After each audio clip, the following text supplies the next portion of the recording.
He knew from his own life that progress is fragile, that we have to be vigilant against the darker currents of this country's history, of our own history, with their whirlpools of violence and hatred and despair that can always rise again. Bull Connor may be gone, but today we witness with our own eyes police officers kneeling on the necks of black Americans. George Wallace may be gone, but we can witness our federal government sending agents to use tear gas and batons against peaceful demonstrators.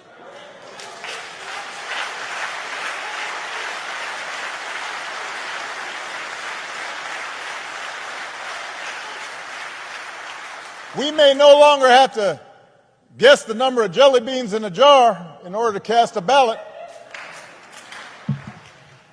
But even as we sit here, there are those in power who are doing their darndest to discourage people from voting by closing polling locations and targeting minorities and students with restrictive ID laws and attacking our voting rights with surgical precision, even undermining the Postal Service in the run-up to an election that's going to be dependent on mail-in ballots so people don't get sick.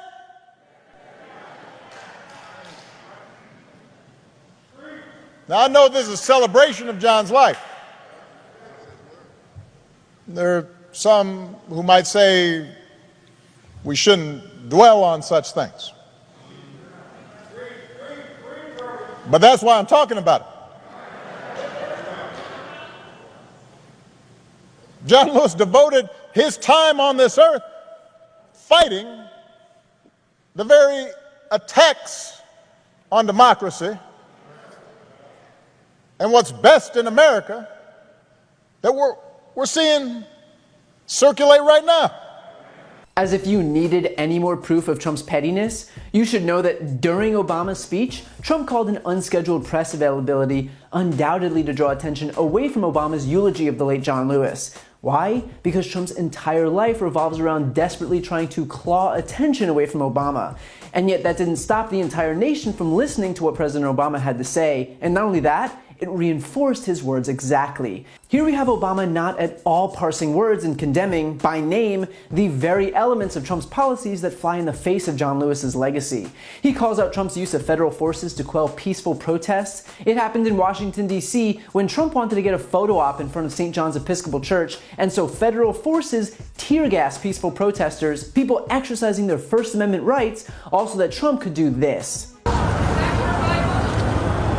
What are your thoughts right now? Yeah, worth it. It then happened again in Portland, a move that Trump took specifically because he needed to lend credence to the talking point that Democratic-run cities are dangerous. To be clear, the reason there is violence in Portland is against the federal troops that have come in. That is why the violence is occurring, and Trump knows that. He knows that until they're gone, the violence will continue, and so he's purposefully leaving them there as long as possible because he thinks the optics will help his re-election. Because remember, it's always about him and his political fortunes. Trump has also announced that he'll send federal troops into other cities now too, namely Milwaukee, Cleveland, and Detroit. Now I wonder what three major cities in the states of Wisconsin, Ohio, and Michigan have in common.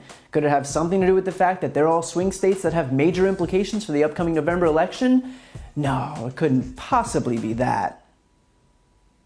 Obama even invokes police officers kneeling on the necks of black Americans, significant still because Trump has positioned himself on the side of police officers. He's tweeted ad nauseum his support for the cops and went even further by targeting BLM protesters for federal prosecutions that carry decade-long prison sentences. In other words, on the issue of police brutality, Trump is making it crystal clear which side of the issue he's on. And finally, President Obama discusses this administration's efforts to make voting more difficult for people, a practice that John Lewis specifically dedicated his life fighting against. He talks about closing polling locations. Since Republicans gutted the Voting Rights Act, a staggering 1,200 polling locations have been closed across the South. overwhelmingly in minority-majority areas. And in case there's any doubt, the purpose of that is to make it harder for people more likely to vote for Democrats to cast ballots. Obama talks about targeting minorities and students with restrictive ID laws, which has been again put into practice by Republicans. In places like Texas, the GOP is enacting major roadblocks to voting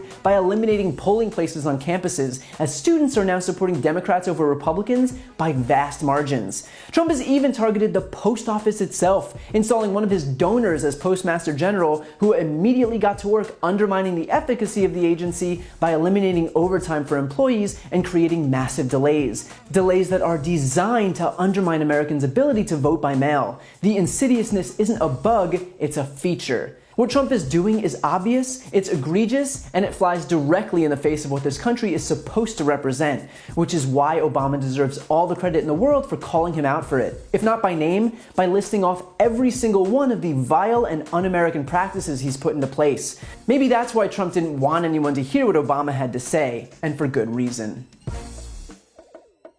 And don't forget to listen to my podcast, No Lie with Brian Tyler Cohen, where I'll take a deep dive into the biggest issues of the week and interview major players in the world of politics, like Adam Schiff, Nancy Pelosi, Beto O'Rourke, Eric Swalwell, Katie Porter, and many more. Again, that's No Lie with Brian Tyler Cohen, available anywhere you listen to podcasts.